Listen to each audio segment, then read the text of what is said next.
This is my probably late 40, early 50 Underwood rhythm touch standard sewing typewriter.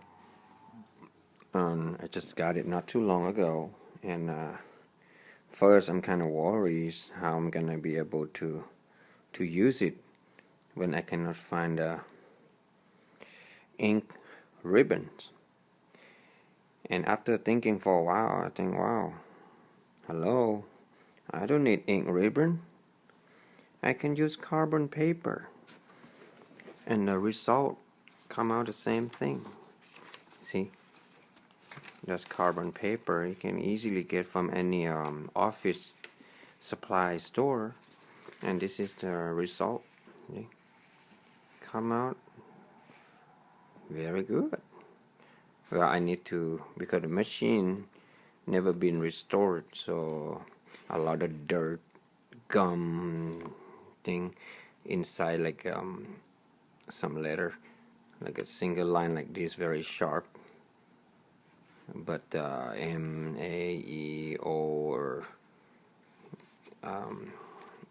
yeah, N, S, E, like this.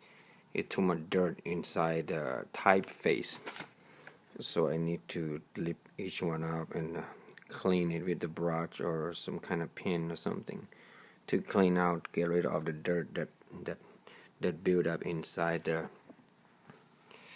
on those lines. So, but anyway, I'm very satisfied with the result. I used 2 sheets of paper because look like typeface. It's very sharp and hard on the paper. That you see a bunch of hole here. That's letter O, and make a very deep indentation. So I just use the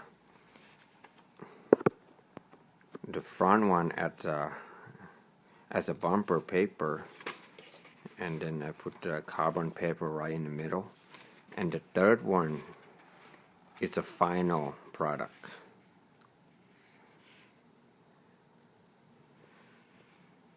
Pretty good. So you don't need no ink ribbon no more. So yeah, perfect.